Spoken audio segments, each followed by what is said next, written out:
Bismillah, assalaamu calaykum. Maanta waxaan ka hadlaynaa Soomaali weyn. Marka ugu horeyso, magacaygu waa Liibaan Guuleed. Maanta waxaan ka hadli doonaa Special Angles. Special Angles waa angalo qaas ah oo naga caawin doonaan inaan calculations badan sameyno. Marka special angleskaas waa kuwee? Waa angle 0, angle 30, angle 45, angle 60 and angle 90. Shantaas angle waaye. Marka waxaan isku dayaynaa inaan helno sinkooda, coskooda iyo tankooda. Okay, calculationska marka usoo laabanayna sidaan kusoo heli lahayn ayaan gelaynaa hawsheeda. Waayahay, marka hore waxaan soo warinaynaa isosceles triangle. Assume in isosceles triangle taqaanaan waa triangle saddexdiisa side ay isla eg yihiin. Okay, so that one here 90 waaye, meeshaan waa 60. Wow, I can't write it well. Inta waa 30, intana waa 30 kale. Okay, meeshaan waa 60. Marka inta 60, inta 60, inta 30, intana 30 waaye, meeshaana 90 waaye. Well, okay, this triangle keenan cabirka meeshaan to meeshaan waa 2.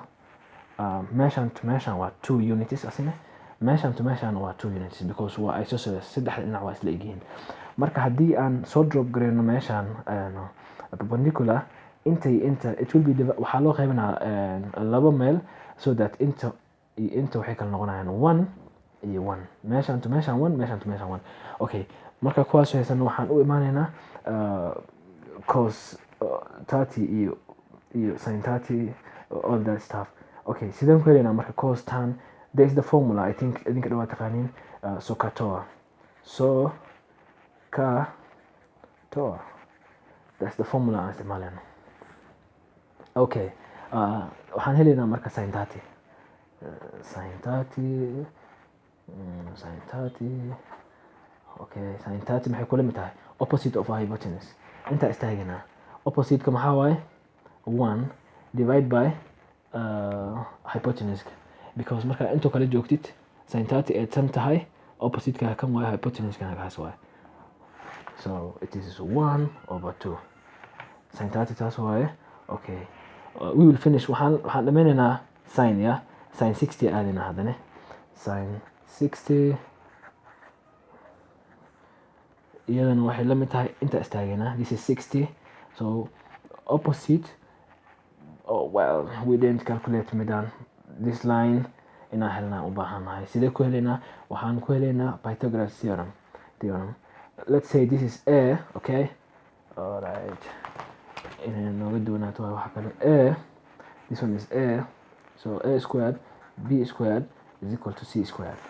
Okay, our C is 2, our B is 1, and then A squared. So A squared waxay ku lamid tahay our C, which is 2 squared minus, because kan dhinacaas u aadaa, minus 1 squared is equal to this one is going to be 4, this one is going to be 1. Midaan marka waxay noqonaysaa 3 A squared. So A keligeed maxay ku noqonaysaa? So this distance waxay noola mid tahay root 3, square root 3. Marka inta imaam marka inta joognaa opposite of hypotenuse. Opposite maxaa waaye? Hypotenuse kan maxaa waaye? 2, because okay, cos 30 aadina markaan. Okay, inta istaagaysaa cos 30. Okay, cos muxuu ku limid yahay? Adjacent of hypotenuse. Adjacent-gan maxaa waaye? root 3. Okay, of hypotenuse. Hypotenuse kan waa 2.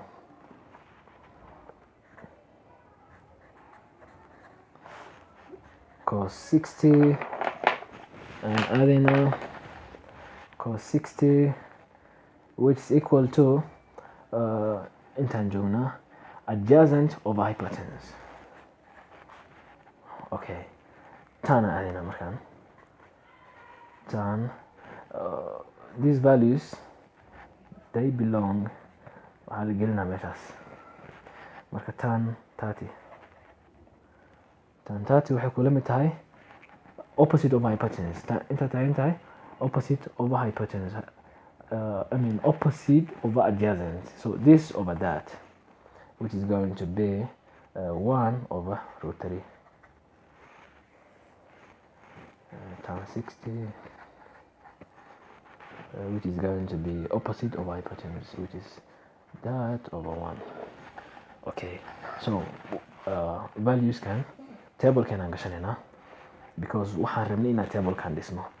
So sin 30 which is this one waxay kula mid tahay a half.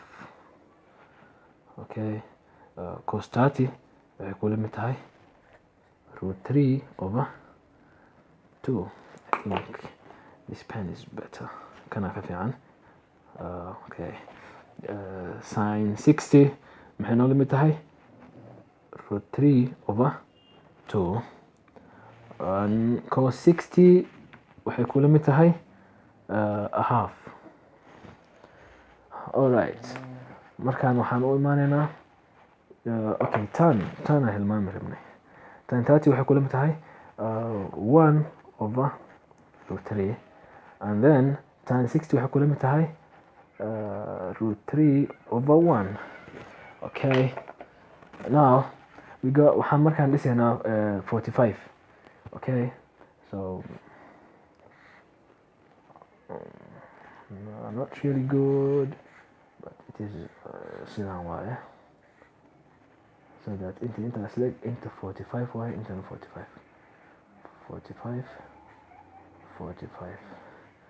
okay. haddii inta 1 ay tahay intan 1 ay tahay intan maxay kula mid tahay just Pythagoras theorem. C squared is equal to A squared plus B squared. Midaas oo kula mid noqonayso 1 squared plus 1 squared, which is just 2.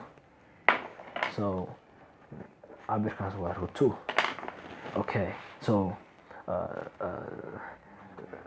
sin 45 maxay kula mid tahay inta taagan tahay waxay kula mid tahay opposite over hypotenuse, which is just 1 over okay, right, cos 45 which is equal to adjacent over hypotenuse, which is also 1 over that. Okay, so we come here inta ku buuxinayna marka cos 45 1 over root 2, 1 over root 2. Tan 45 iyadana tan 45 waxay kula mid tahay alright intaan taagannahay it's just 1 because it is opposite over adjacent. 1 over 1, which is just 1. So this one waxay kula mid tahay 1. So waxaan u haray 0 iyo 90. Okay, alright, so to calculate those ones, si aan u xisaabin kuwaas waxaan sameynaynaa circle aan sameysanaynaa. Inta istaagina our circle is going to have 1 0, there is 0 1, is 0 1, and then the same negative 1 0 and 0 negative 1. So that's our circle. Okay, so here waxaan isku daynaa inaan ma aragtay idin tusino sida loo hela 0 if it is 0. Okay, sin 0 waana inaan niyadda ku haysanaa sokatoa. Okay, so sin waxaan raadinaynaa sin 0 sidee lagu helaa? It is just sin 0 is just opposite over hypotenuse. Haddii aan halkaas joogno and then the line markuu saan u dhaqaaqo, halkaas ayaan joognaa, markuu saas u dhaqaaqo ayuu angle sameynaa. Now it is 0, meeshaas u joogaa. So opposite keena is 0 because weli ma aanan dhaqaaqin, and hypotenuse keena is just 1. Okay, so that's going to waxay noqonaysaa opposite, which is just 0 loo qaybiyey 1, so that gives you just 0, and then cos 0 markaan. Okay, cos sidee lagu helaa? Adjacent of hypotenuse. Adjacent waa 1, hypotenuse-kan waa 1 because weli ma la dhaqaaqin, waa iskor saaran yihiin. So 1/1. Okay, and what about tan 0? Tan 0 wuxuu kula mid yahay opposite of hypotenuse. Opposite maxaa waaye? 0. Adjacent is just 1, so that is also 0. Our opposite is 0, adjacent is 1. Yeah, that's it. So after that, we have now zeros, and then we go to 90. Okay, all right. So if we try, haddii aan isku dayo inaan move gareyno oo meeshaas aan kasoo dhaqaaqno oo kor aan u socono, meeshaas markuu joogo, this is our y and x keen way taas. Marka halkaas imaano, y x keen tan way. So haddii aad fiirisid, y way dheeraanaysaa, x kina 0 u socdaa. So markii inta la tago, hypotenuse-keena waa kaas. Markii inta la imaado, hypotenuse-ka iyo y-da way iskor fuulayaan, x-kaagina 0 noqonaa. So at 90, meeshaas 90 waay marka. In that, hypotenuse-keena iyo waxaa isla ekaanayaan iyo our y value.